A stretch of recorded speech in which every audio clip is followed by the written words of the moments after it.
Good morning, everyone. So, do you guys remember our model reset, restart, and relearn? Are we doing it together? Are we relearning and restarting? Yes? On the second slide, that's my second most important part. Failure is not an option because, as I mentioned to you at the first meeting, if you fail, I have failed. And I don't like to fail. That is not an option. So I want to make sure you know that what I'm telling you and what I'm teaching you, it is go back to the basics and how to start your business, restart your business, or rethink your business. And the reason being is because some of us been in business for a couple of years. Some of us are brand new. Some of us just have no idea how to do it, what to do, or just going down the wrong path of not having the right training and the right support. So this was, next slide. So, no, that's another one. Did I miss one? I didn't, okay, that's fine. So here's my question. Did you invest in yourself? Any of you? Did you? Because what we were talking in our past, to make sure you actually have a personal investment that goes with time and money, right? So while I didn't give you any homework, my question to you is, did anybody follow what I'm quote unquote preaching, what I'm telling you to do?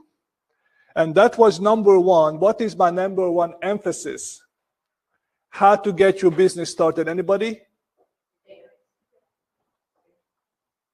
Sphere database, Sphere database. Why? Because that is your bare bone basic where people you know. As I mentioned earlier, you have to have leads, but don't start chasing leads without you know how to have your basics. And that is basically how you do your business.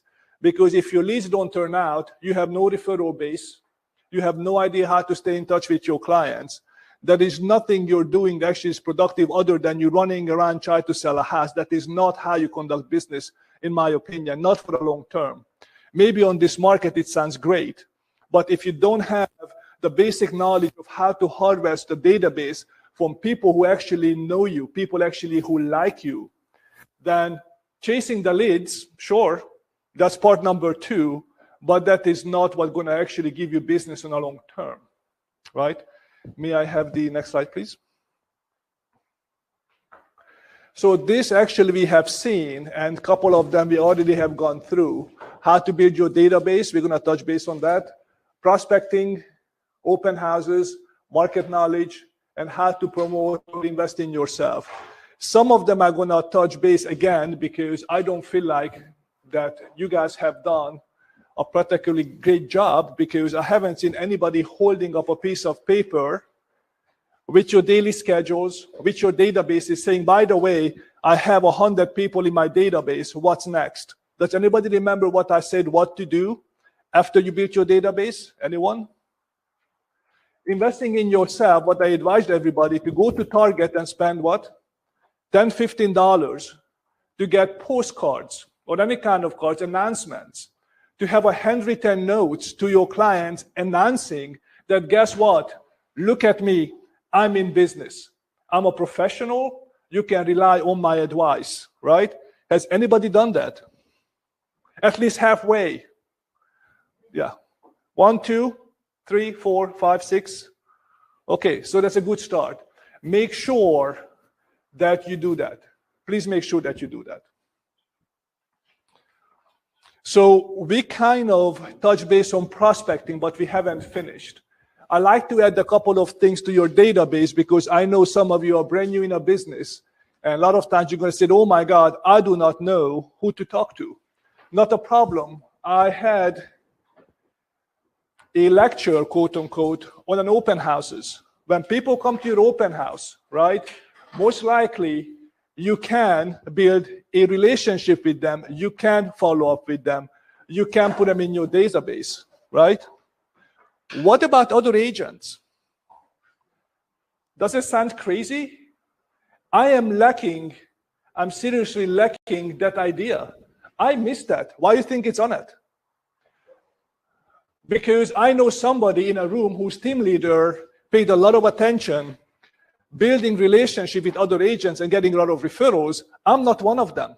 I told you, I'm going to put up my hand. I have failed because I forgot. I was too busy, right? So make sure you build a relationship with other agents. So how do we do that? Have you noticed that trend where people moving to and moving from? If you look up any websites for moving companies like Mayflower Moving, look at the area. It all points to Raleigh, North Carolina, Durham, North Carolina, Cary, North Carolina. So the question is, where are those people moving from? Obvious answer is out of state, sure, but where, right? I see a huge influx of people from California. What do you think the average house price in California in San Francisco is? More than 300,000, right? Maybe $1 million plus. So when somebody bought those, let's say 6-8 years ago, for 600, now they're selling it at 1.8 million, you think they have some equity. Would you like to know the agent who they're dealing with for them to think of you as an expert what? Professional, to refer business to you. Do you think other agents reaching out to them? My guess would be no. Probably not. Why? Because we are too busy doing what? Chasing leads instead of building relationships. So I want to make sure that you have a right mindset, right? You have a right mindset, because if you don't, you're going to be cut up of, oh my God, it has been a month, I haven't sold a house. Okay. I think in about 6 months, a year from now, it will be a very important conversation to know why. But the most important part is, what have you done to give yourself that enhanced opportunity to do so, right? All of you, or at least most of you, are in a team. The team structure is the best structure you can have because your team leader is paying for the leads you have. But if you don't know how to talk to them, if you don't know how to handle them, then what are the expectations, right? Very low, at least from my end. Secondly, what about renters? Anybody have renters?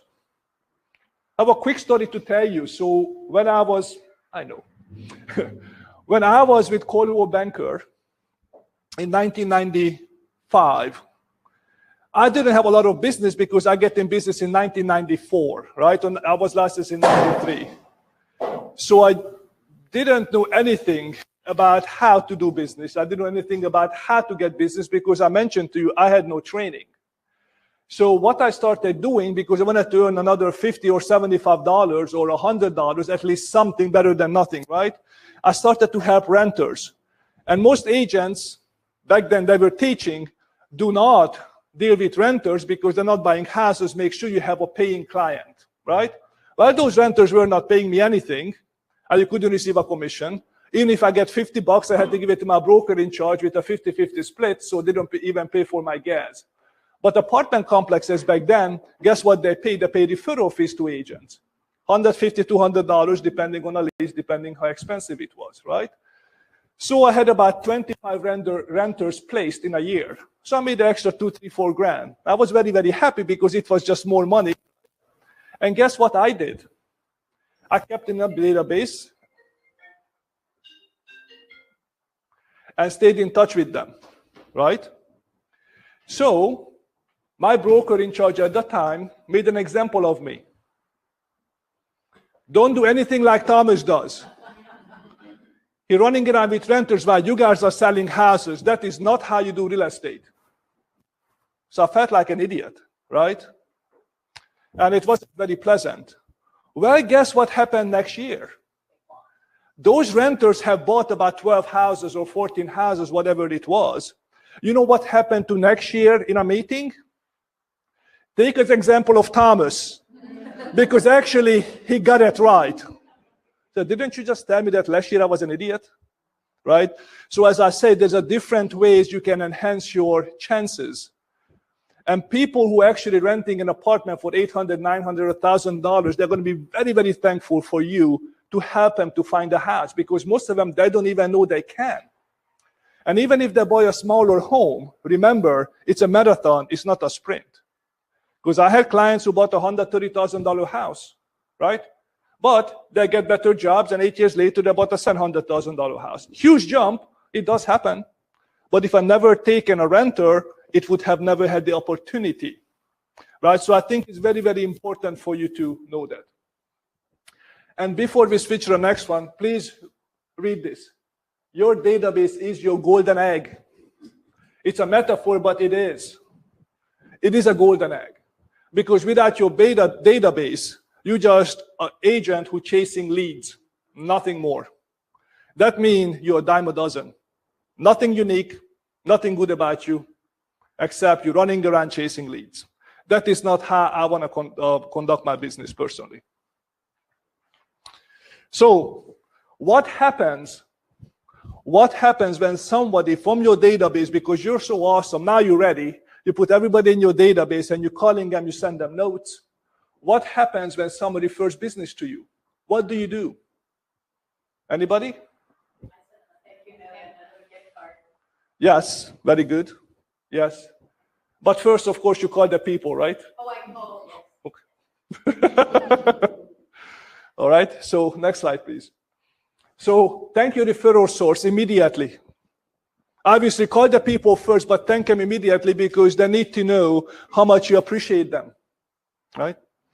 Make sure they get the contact information from whomever it is. Sometimes my friends leave or clients leave me referral messages, and I have no idea who the person is. Sometimes I don't understand who it is.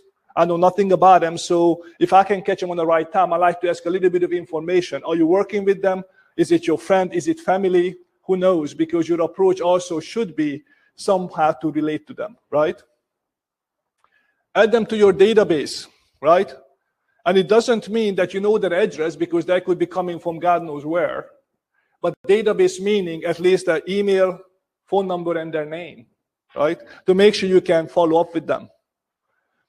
You call, clarify, classify, and qualify. What do I mean by classifying them? I know you know that. Yes. What does it mean that you need to classify your referral? Anybody?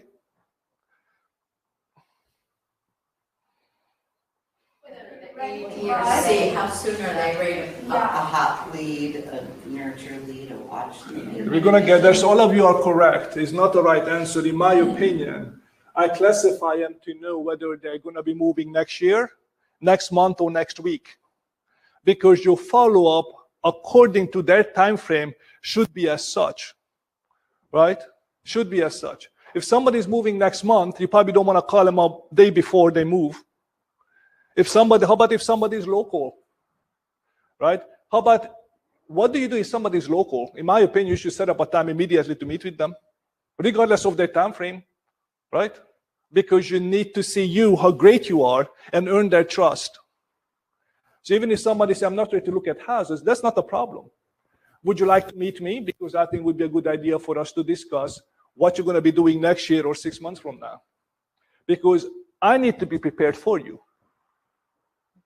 I'm taking initiative. I need to be prepared to make sure I can serve them better. You think anybody going to say, no, I don't want it. I want somebody unprepared? I'm sure it happens. But at least you can convince them that you are actually a good agent who take their time and a professional, right?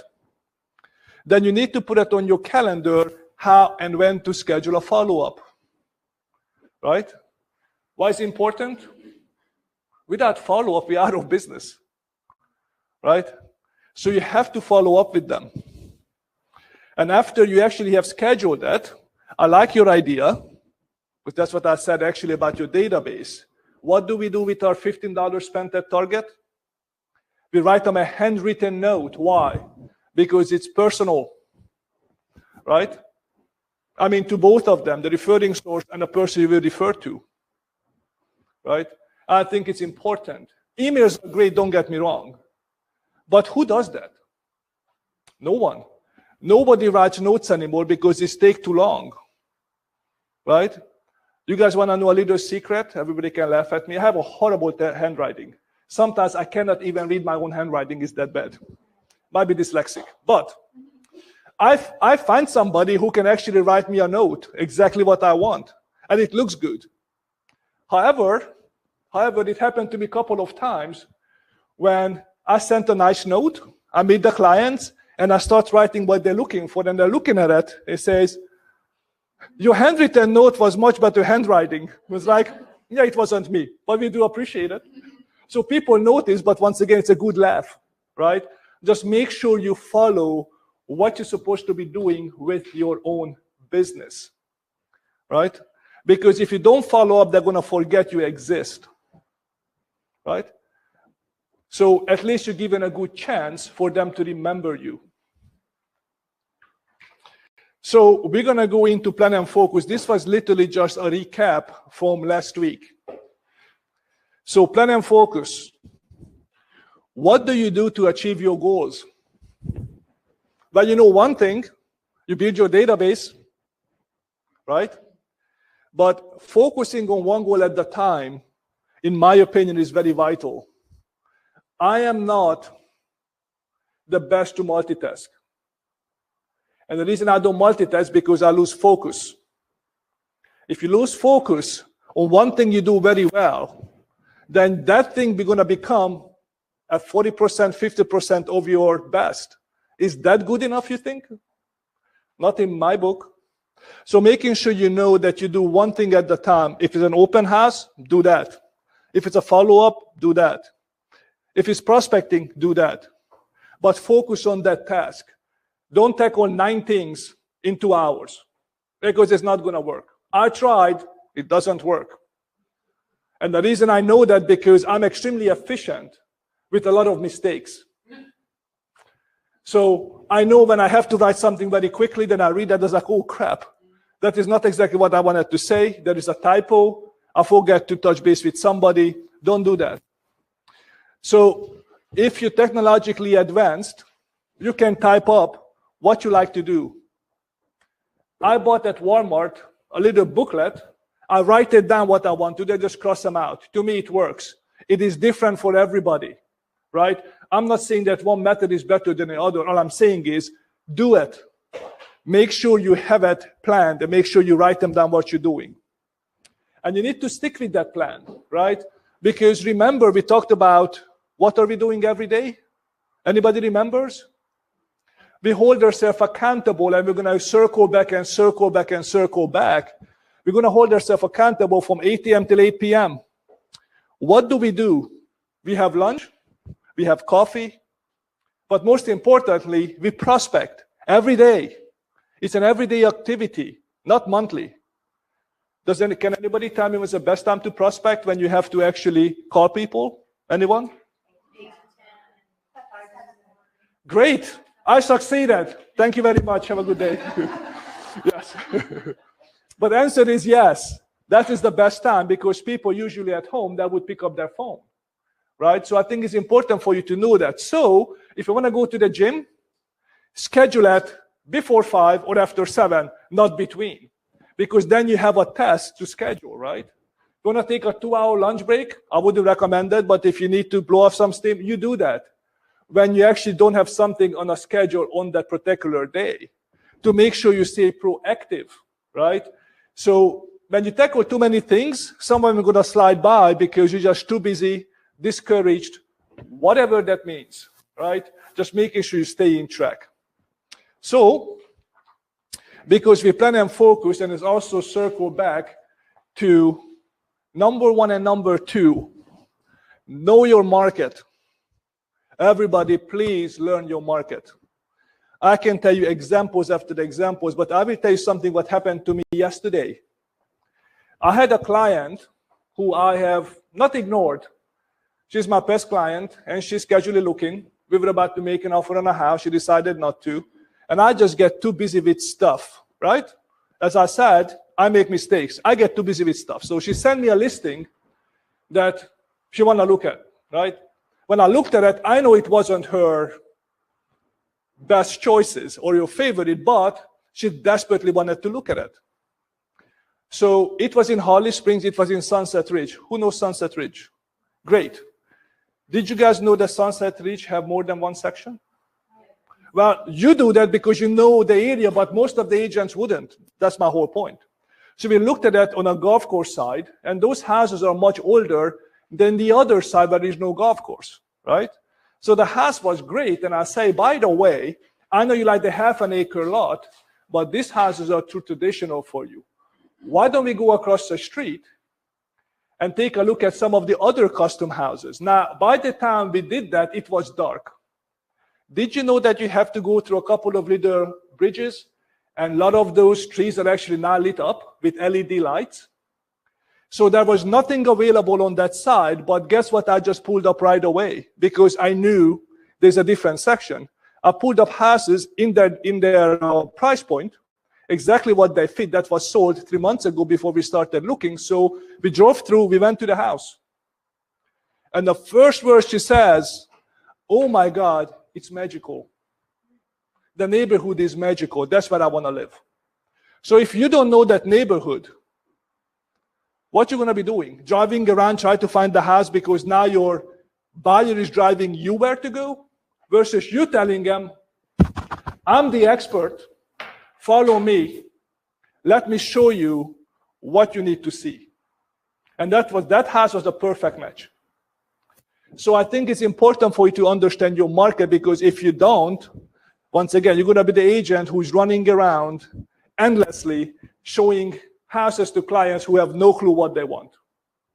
And if you don't know what they want, if they don't know what they want, then you have a complete disaster, right? So preview houses.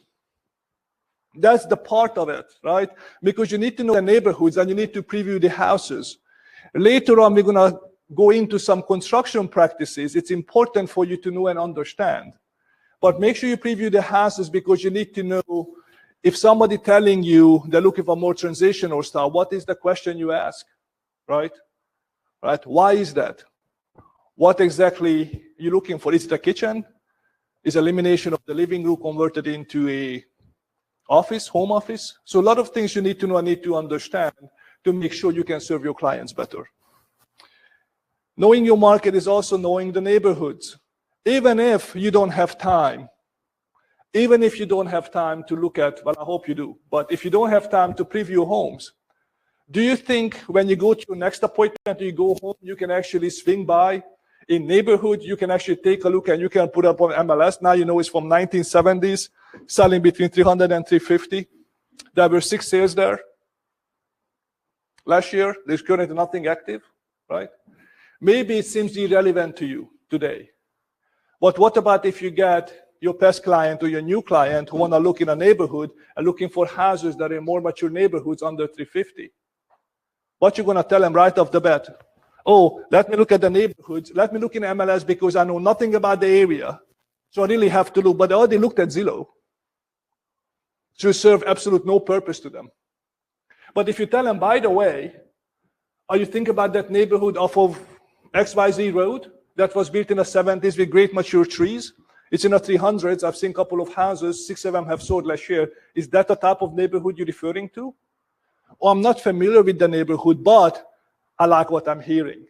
That's why you need to know, and that's why you need to be an expert, whatever you do.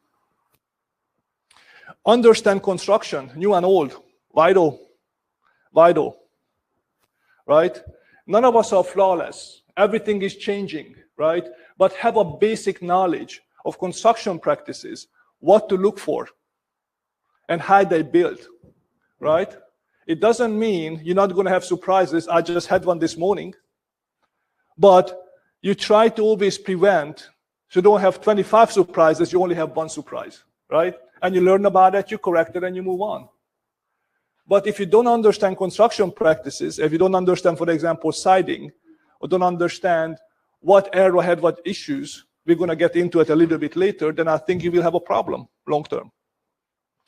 So I know that every team leader, rightfully so, keen on scripts. Do you guys know why?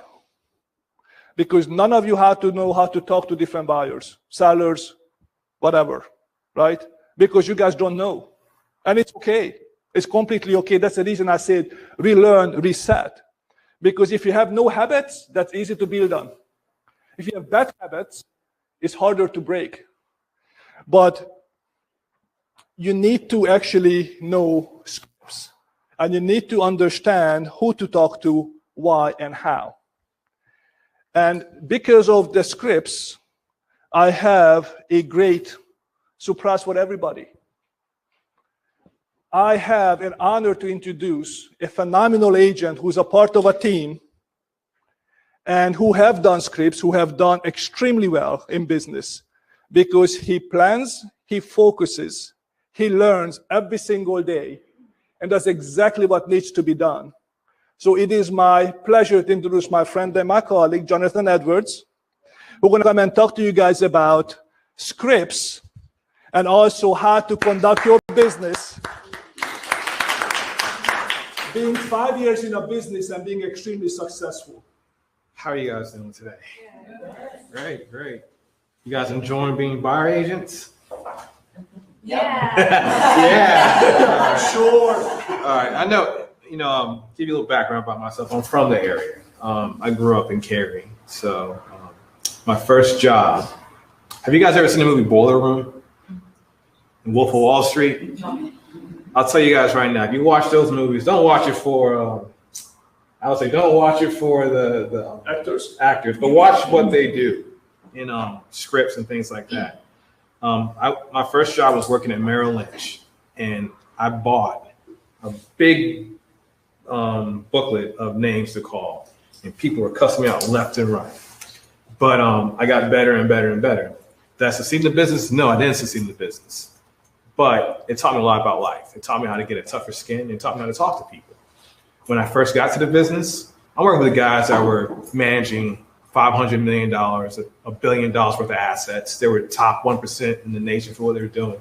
And they all joked with me after the fact, like, we didn't think you were going to make it because you could have talked to anybody, And the reason I was able to talk to people was I started doing the phone calls and just getting beat up left and right, So I know your team leaders, they give you scripts to work with. I look at a script as just something to build your core. It's something that needs to become second nature to you, and then you can tweak it to fit your personality or fit the personality of the person you're speaking to. When you guys call, do you guys do you guys notice like where the person is from, or do you guys try to dig into that? Like why, with the leads you get, like, do you guys get Zillow leads? Right? So what I do is I try to ask questions without asking questions. So when somebody calls me about a house, I know 99% of the time, they're not going to buy that house. Thomas can tell you that. They're not going to buy that house. And when Thomas was talking about you chasing leads, what you need to do is start chasing relationships.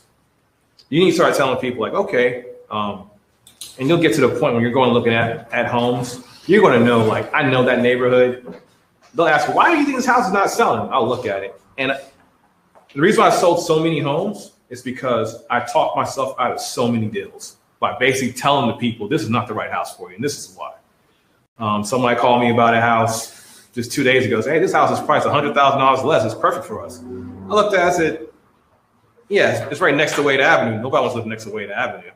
Kind of break it down to them. You want to let them know that you're going to be there. In Merrill Lynch, we say you want to be the essential partner. You want to be their essential partner. You want to be the person that they trust with becoming, your client. Because all those people that I had as cold leads, they became my sphere. And so what you're trying to do is you're trying to gradually get the free leads you're getting from the team to become your sphere later, because they're going to start telling their parents, they're going to start telling their relatives about you and how you looked out for them. And next thing you know, do you guys do different splits with teams? Like if you have a referral come in, you get a higher split versus it coming through the team. You're going to start getting more of those. The next thing you know, you're going to start getting listings for the team, because those people that were buyers 3 or 4 years ago, now they're selling a house. Like Thomas said, they're going from a $200,000 home to a $450,000 home. So guess what? They're going to come back to you for getting that house. I don't know how your team works with that, but you'll be seeing more of an asset to your team leader, because the team leader sees that this guy or this girl is building a business within my business, and I don't want this person to leave. Because the whole thing about being a buyer's agent, Thomas could tell you, I could probably a lot of agents outside tell me, why are you still on the team? Because you can do so well with your sphere. But like Thomas and I talk about, I don't want those headaches of dealing with people.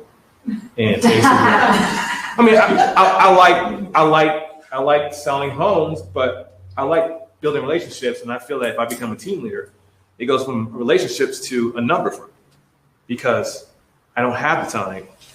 Marty can tell you she's been in business for how many years, and she knows that she has systems where her clients in the past might say she's not as personal with me, but they see her on TV, they see her building, like we know why. And I've had clients that were, I've had leads, people that were my internet leads that when I left my old team, came to my new team, they came right over with me, you know, because they said I wasn't doing business with Keller Williams, or I wasn't doing business with the Clark team, I was doing business with you, you know? So, yes, so can you please elaborate on scripts, because you are a master of scripts, because I know how much you love calling people, how good you are at it. That's the reason I wanted you to come and talk to them, because I think everybody has an issue with calling people you don't know. Yeah. And one of the issues is rejection, right? What I have recommended to many of you, record yourself, how stupid you sound. When you make a phone call, then correct. Do it again, correct. Again, repeat, repeat, repeat, until you become an expert. So I know Jonathan was one of the best who does that. Yeah. So can you please elaborate a little bit on that? I will. So what I try to do is when I do call, you enunciate, you make sure that you're clear on the telephone. When I first came out of grad school, I was talking like I was still in grad school to some people. And my brother-in-law, he said, John, I love you and everything. Like, yeah. He says, by hearing you talk, if you lose my money, I know I can't beat you up because you sound like you're a big guy, something like that. So I said, oh, okay, let me switch my voice up just a little bit. Let me become a little bit more neutral. You know, I was born in the Midwest, so I never really picked up a Southern accent. So I have like that newscast voice. So let me start doing that more often. So I started doing that. The next thing just with the scripts is that you have to do it multiple times. You know, you have to practice with people like yourself, your teammates, but then also, it's also great to get out there in the field and you're talking to people. I was telling Thomas, like, I would look at my numbers. How many people I'm calling a day? And my goal was to get between 2 and, I say, I wanted to be able to have meetings with between 2 and 5 people for 20 to 25 phone calls. I'm gonna get a lot of no's. I'm going to get some no pickups, but I want to be able to say, all right, if I contact 25 people, I know 2 to 5 of those people are going to be, what are we talking about, the timeline? I'm trying to figure out what timeline they're going to be at, right? But at least you were meeting them regardless of what time, yeah, you meet because with you can make an introduction. Yeah, you meet with them. Even to this day, I have renters that I've been talking to for 2 years, and they become buyers and they go under contract. For instance, my team leader, she gets a lot of referrals, and she said one of the people were talking to her about somebody that we need to talk to. But that person said, I'm already talking to John.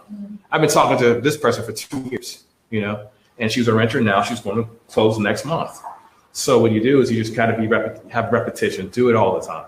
When you first start out, that's really the base you have to do. Make those phone calls every day that you plan to. And let me ask you for interrupting. Let me ask you a question. What do you think the toughest people to call are? They cold leads? The toughest. What did you specialize in? Well, I was getting a lot of Zillow leads, there were cold leads, and a lot of them were calling for rentals. So this is one thing to tell renters. They would call and say, what about this property? I'm ready to rent it. I'm like, okay. A lot of them weren't educated. They don't know what we know. I said, okay, let me look at it. And especially because the rates are so low now, you can get a house for, you know, even though you might be paying more, your monthly payments are going to be low. And renters focus mostly on that, monthly payments. They don't care about the price of the home. They think they do, but then you say, hey, and you get to learn exactly like, okay, what's the different monthly payments at these different price points, right? So the renter calls me, I'll say, hey, this is Jonathan Edwards, how you doing? Like, hey, I'm calling for a rental about this property. Most of the time, buyers say, oh, we don't do rentals, we do sales, and hang up the phone, right? Or they'll just try to get the person off. Make sure they get a good Zillow lead, because you know your team leaders want a good Zillow lead. So even they call for rental, make sure you be respectful to them. But what I'll do is like, yeah, okay, I'll look into it. Like, oh, you're looking for rental? Like, yeah, so tell me why you're looking for a rental. They're like, you know, I'm thinking about getting another place, you know, my rent's gone up. So you never thought about buying a house? They're like, nah, I don't have the money to put down. Then you say, hey, you know, you can get a house for little to no money down. And it sounds car salesy, but sometimes you might have to do that part in the beginning just to get them. I never knew about that. And then you need to know one of your team preferred vendors. You got to know which one is the one I can send the people that are beginning out that's going to take more time into it. Because like Thomas said, you don't need to be chasing people as much. You have other people that can help chase. Because believe me, if you have that one lender that's getting the lower end of the team's buyers, they want to move up. So they want to tell Mark, hey, look, I closed all these people for you. Hey, let's go there. So you need to find that one lender that you work with on the team, the preferred lender, that you know, like, this guy's my junkyard dog. He's going to do a lot of different things for me. And build relationships with them, right? So that's another thing you do, is just try to get past that, past the point. I'll tell you, the main thing is don't self-educate. Your whole job is to educate people on the market. Like Tom was talking about different neighborhoods and communities. When he was saying what he does with showing people homes, that's what you got to do. You got to take out the sales part and let them see you as being a human and as you being somebody that they would like to bring to an outing to meet other friends that would like to have a beer with and things like that. Because if you can do that, you're going to build that core. You're going to stop chasing leads, and you're going to start becoming the person leads come to just for more business. I mean, right now, I get frustrated because I can't make as many phone calls as I used to because I have a lot of my sphere coming back to me with people that need to buy homes. And they say, you need to talk to John. He can get you somebody with 3% down. It's kind of hard right now in certain areas, but you can still get people to become clients. Yeah. How many phone calls you make every day? Or when you used to actually? Oh, what I used to? I didn't count. That's what I think they need to hear. How many phone calls have you made? I didn't count my phone calls. I counted how many people I contacted, and I counted how many people wanted to meet with me. My goals. You always have to have your goals. You have to figure out, like, I would tell you, I would want to at least contact 20 to 25 people a day. Because you're going to have probably about maybe 5% buy a house. Over. You mean conversation? Yeah, 20, 25 conversations a day. So when I say contact, a contact to me is either a phone call, text message, or email, and they reply to you. That's a contact. So if I can get 25 people to acknowledge that they heard from me today, that's a good day for me. When I was first starting out, I got to get these people going. I got to get some things going. And to give you an idea, my first year, I sold 25 homes. And I will tell you, 75% of those homes I sold were all internet leads. And then I trained the people that listened to me when I was on the team. I trained them, and then they were able to stay the ones that actually did what I told them to do.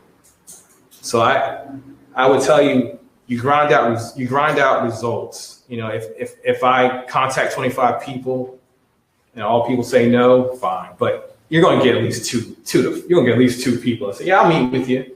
Now, they might not meet with you today. They might meet with you next week. But that's somebody else you can put over to the side. Say, all right, this person needs to buy in 3 months or 6 months. And the thing you need to do is you learn more about them. Not just what they're looking for a house, but learn more about their personalities, like what they like to do. What I'll do is I'll talk to them and say, hey, you guys, are you married? Like, yeah, I'm married. Like, okay. And you start asking them about, do they have any children? What do they like to do for fun? Because like Tom's the same, you're trying to figure out, like, what can I get to them emotionally that's going to make them want to purchase a house? Because most people that say they want to buy a house in like 6 months to a year, cut that in half. I just closed on a house yesterday. The guy told me he wanted to buy 4 months. And he told me he wanted to buy at the beginning of the year because his rent was up in March. And I got him under contract a month ago, and we closed yesterday. So what I would tell you is... What you're saying is buyers have no idea what they want? No, they just take that as a baseline. You just take that as a baseline, but because of you're a professional, you know the area, you know your scripts, you can find that very quick. So I heard a couple of you talking on the phone, no names and no looks. And basically, you guys have taken literally about face value what buyers are telling you, right? Don't do that because they don't even know that. They have no idea. They have an idea in their mind because they don't know their options. I made the mistake, I'm sure you have too, when somebody told me looking in 6 months, Sure, I followed up with them, like in 3 months later. By the time I followed up with them, guess what they did? They were under contract, right? For me. No, not for me. I made a mistake, listening exactly what they told me, because they didn't even know that. And when you find out personal things about them, we was talking about, even if you call, you might not even call about the house. You might call about, like, I knew one guy, he was a big Patriots fan. I would call him every time the Patriots lost. I didn't like the Patriots. I would just joke around with him. But he saw me and was like, yeah, all right, whatever, man, I'll get you next time. And then next thing you know, like, yeah, John just calls me just to call me, you know? Another thing I would do if I were you guys is put everybody you can on the collab center. Do you guys do that with MLS? Because you can see who logs in and would say favorite. And when you see that activity, you're like, okay, this person's really looking. Let me give this person a call, just see how they're doing. So they might tell you, I'm looking at five months, but if they got 10 homes favored, you're like, this guy got 10 homes favored. Let's say, let's go look at some homes, guys. Let's go look at some homes so you can get educated on the market, because, you know, this market moves real fast. And I want you guys to be prepared to pull the trigger when you are ready to make that move. Because what happens is when you take the people out and they say, I want to buy in 5 months, and you take them out in month 3 or 4, they're going to be hesitant to pull the trigger on a house that might be the perfect house for them. Take them out this week. Just say, I want you to see these neighborhoods. I want you to see these different areas. You know what they're going to do? They don't know. They're going to move up faster. They're going to say, I'm sick of living in an apartment, or I'm sick of living in this town, or I'm sick of living with my parents, or I hate this roommate. I'm ready to get my own place. And you're like, they will break their lease in a heartbeat. And you explain that to them like, hey, have your lender talk about, if we close on this date, you have to make a house payment for 2 months. And guess what? When they thought they were going to pay 3 months of rent, they just got to pay 1 extra month of rent. They're like, I'll do that for this house.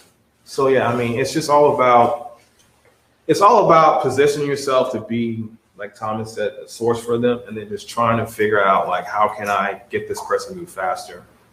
But you have to make the phone calls. And that's the whole idea. You have to make the phone calls. You were a brand new agent. I was making 5 years ago. I was making phone calls every single day. I was answering the internet leads at 7 o'clock at night. You know, I was answering those internet leads at 7, 8 o'clock at night because nobody else was. So you're calling them when you at like. I mean, there's an internet league. I know what it's like to be a buyer agent. I am done making phone calls today. It's 7:30. I'm gonna watch this sporting game or whatever. And next thing you know, there's a lead that comes in like, I'm not answering it. I'm tired. I got 2 homes under contract. I don't need to do this. I would pick up like, hey, what's going on? Because I'm just sitting in front of my TV, or I'm just sitting and, you know, and I'll talk to them. And then you put them in your database and follow up the next day. And then guess what? You got somebody you talk to that nobody else talked to that night about a house, because they're calling about a house they saw on Zillow. And you're the only person to talk to. And I have a lot of people tell me that. Like, I'm like, they said, John, you're the only agent to come out to see me when I told everybody else I'm buying in 5 or 6 months, and you came out to see me. Like, I've had anybody do that. I'm like, okay. I'm going to build on to what he said. You know what the second thing I hear? I have called other agents, but nobody has called me back. Yeah, that happens. How is that even possible? That's a free lead. That's a lead that your team pays for. They spend thousands of dollars a month, and the team leaders are asking their coordinates, people, and they're like, what's going on with these leads? Who's getting what? And then when they have an easy layup, they're going to say, you know what? Jackie was making phone calls and doing what she needs to do. I'm going to give her this $400,000 buyer. Because, I mean, to tell you guys the truth, we're all just, you know, we're all assets for the team, and they want to know which assets perform, which ones not. If they feel like this asset's really performing, I want to make sure they stay here. They're going to give you the good leads, or they're going to not give you. You earn the good leads. Oh, that's really by you working so hard. I mean, I came from, this is a great business to be in. I mean, I tell Thomas, like, I tell my mother, I said, I don't mind getting yelled at for a $5,000 or $4,000 paycheck. I hated getting yelled at, knowing that I was making $30, $25 an hour. Like, I am ready to get out of here. This is not worth my time. But if you yell at me over $5,000 or $6,000, all right, I'll take it. Because what other business can we make that amount of money? And one more thing, you know what everybody keeps saying about Jonathan? He's very analytical. Do you know why? He's analytical because he knows the numbers. Why? Because he knows the neighborhoods. Why? Because he studied them. Yeah. And he wanted to learn to give a better service. And that's somewhere I'd like you guys to also think about. You need to be an asset to your clients, right? And he's a great asset to his buyers because his buyers love him. There's a reason why, because they can trust him, he has a knowledge. I mean, once again, somebody wants to know about numbers. Remember what we talked about last week? Where to find the numbers? Well, he knows the numbers, right? Yeah. Because if somebody asks, once again, I brought an example that I had a client of mine who is an atomic physicist, right? He wanted to know the numbers. As boring as it is, he went through every single one of them. You only have one, maybe. He bought a $600,000 house. So it's okay to have one extra sale a year, or two, or three, right?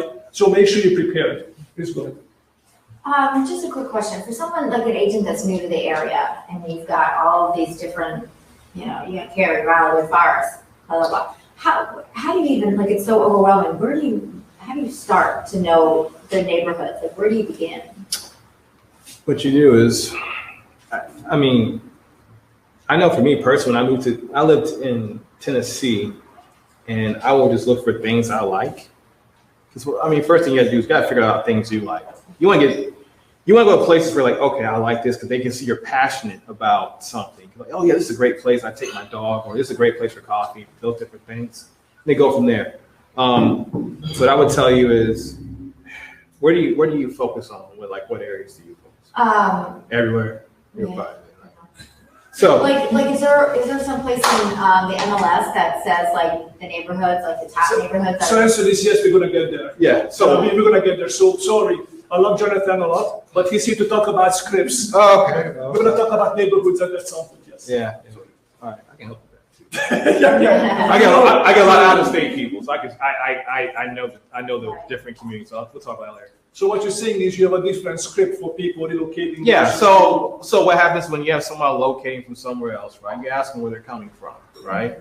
And then you go from there. Like, for instance, if I get somebody from New York City versus upstate New York, I kind of know how to talk to them about the different areas. Like, because I'm like, okay, you're from where? I'm from Long Island. Okay. And then start going through that. You start talking about, like, I'll talk about, oh, Cary's just like Long Island. Because, like, all my clients tell me that. They said, this is Long Island down south. But what you do is you ask them when they're from out of state, hey, why are you moving down here? Ask them questions. Why are you moving down here? Oh, okay. How'd you hear about the area? Something like that.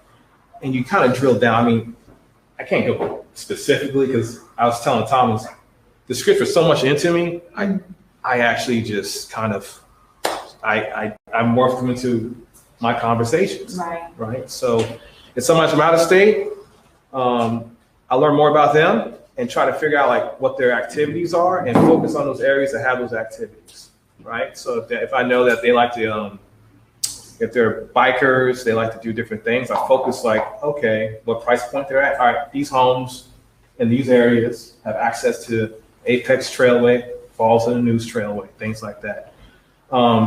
If they're from the area and you kind of talk to them about different things, it's mostly just about them. You don't need to educate them on the different areas because they know the different areas. You just want to find out what they like. Yeah, you find out what they like because they don't know about the houses. So your job is to say, okay, what are you looking for? And that's when Tom was talking about like older homes, newer homes. You need to know like, okay, this person tell me they like this, and this. What is the best old neighborhood, new neighborhood I can put this person in? But also when you talk to them, you know what kind of house they're living because most likely somewhere in Long Island, guess what they're gonna have?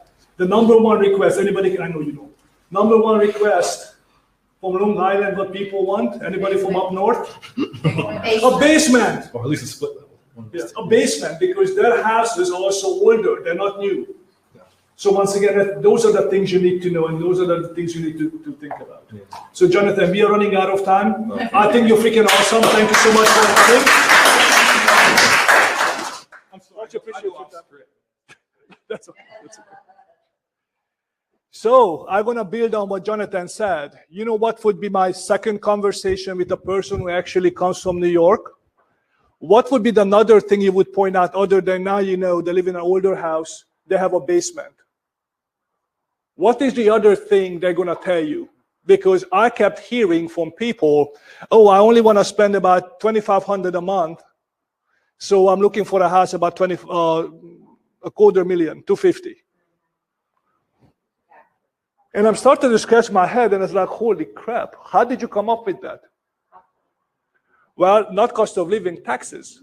Because apparently in Long Island, the taxes are triple what we have. How about if somebody you have from Miami with the same concept? Taxes are the same, so why would they say that? Anybody? What do we have in Miami a lot? Hurricanes. So guess what you have when you actually live in Miami? Hurricane insurance. And some of them are $1,000 a month. So if you can tell them that the $1,000 a month is only $800 a year, what they're looking for, guess what? The price point just went up 200 grand. So those are the things that are important in my opinion.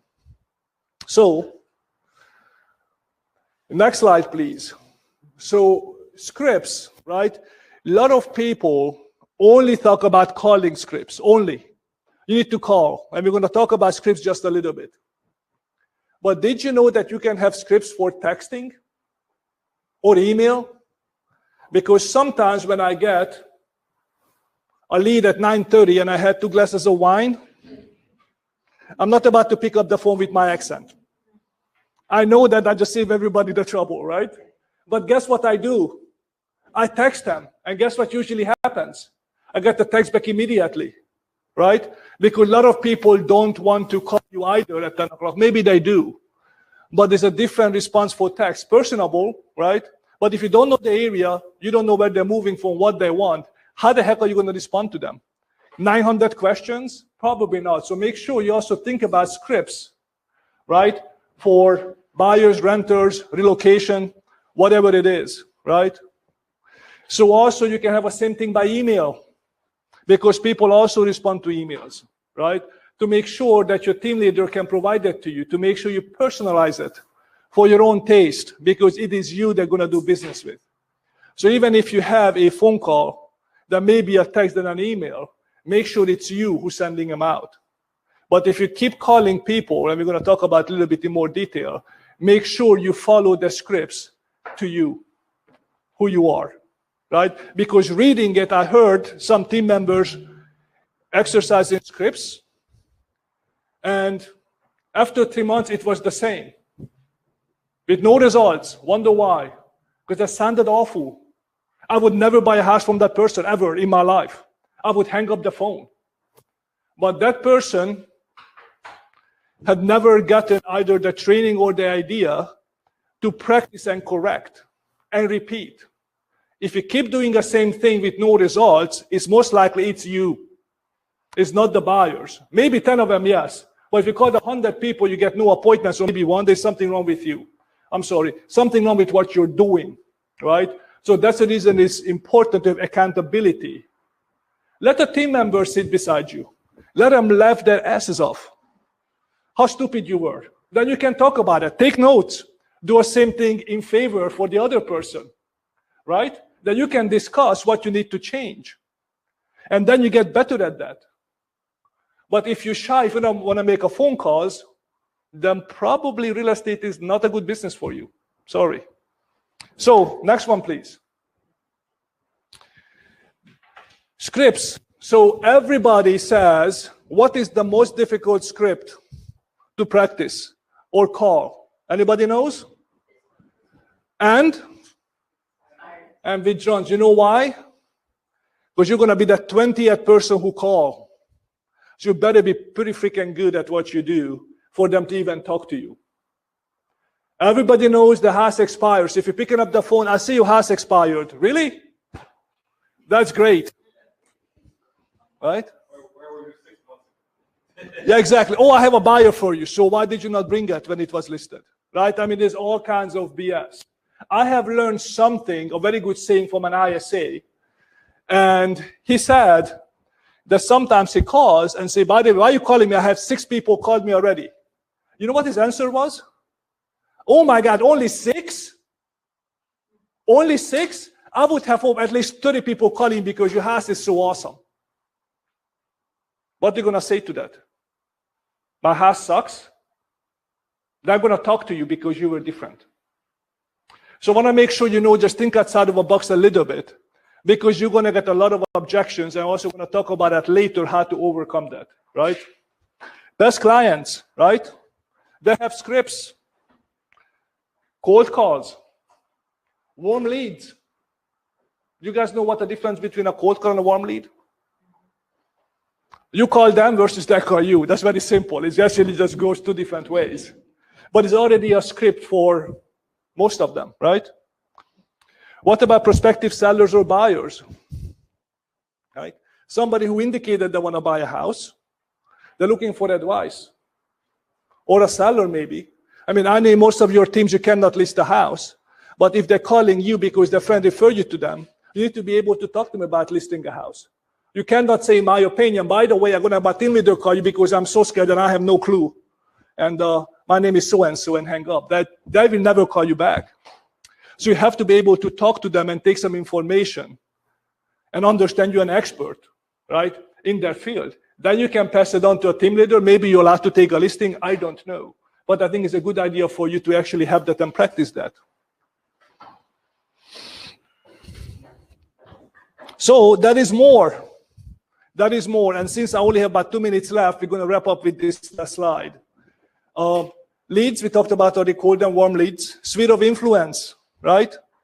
Would you like to have a script to call your friends who you bought the houses from you, or you just know them?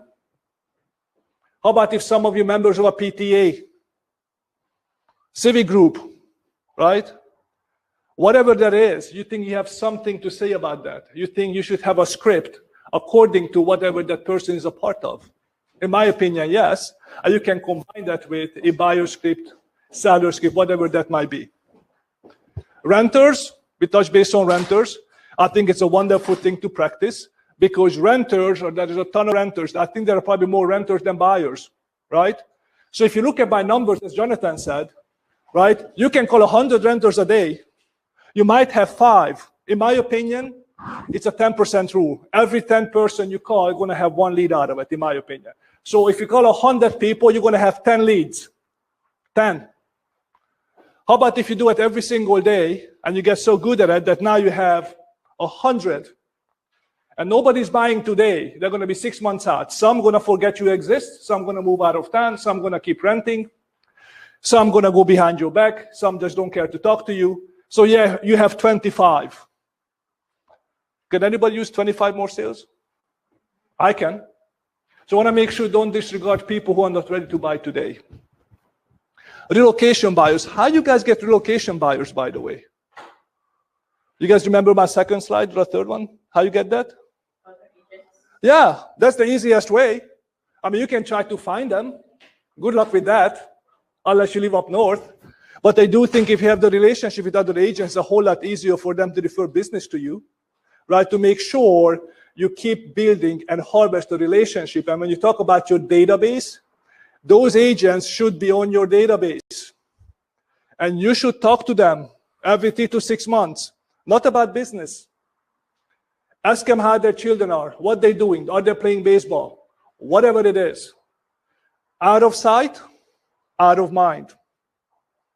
So if you don't touch base with them, guess what? They're going to remember you. Also, just listed and just sold. Your teams have wonderful programs where you can dial 1 million people a day. Well, not quite, but what I'm saying is you can dial people in a database. You can actually see who lives in a neighborhood. Maybe you need to call them and letting them know that actually just listed a house, or you think about downsizing, upsizing, whatever that is. Maybe it's somebody going to say, not yet, but we think about selling next year. Where are you moving to? Right? Don't ask them how many bedrooms you got, and when you remodel that, who cares? You get to know them at some point, but make sure you do that. Because I am out of town, that is one thing I want to make sure that some of you have been in business for a long time, and it reminded me to do after I talked about your database. A long time ago, somebody told me in my office that they're going to write a letter of apology to their client. Anybody heard of that? Neither have I. So I will tell you what is a letter of apology to your past client. Not a new client, to your past client. You know what that is? I'm sorry I haven't been in touch with you over the years. I apologize, or whatever that is. Make sure they hear that from you. Not just I've forgotten you, but make sure you're giving me business because I'm the greatest. That is my expectation. I have failed at that. I realized I have 2 clients I forget to put on my database. Me, make mistakes. But I'm going to correct it. The question is not whether you make a mistake or not, is how you correct it and what you do after. None of us are perfect, right? But we have to be driven to be better every single day at what we do. So I think that was my 1 hour, a little bit more. So thank you all for coming. Just an FYI, we have a lot of pages to cover next time, plus more. I'm going to let you in a little secret. The next conversation we're going to have, it's about construction. So be prepared. It's going to be an in-depth construction conversation for knowledge.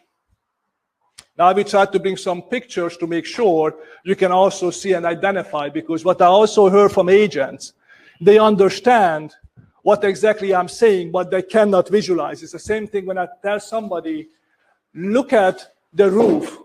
It's just 20-year-old shingles versus an architectural shingle. They said, oh, this is great, but you don't see that, right? So how you know?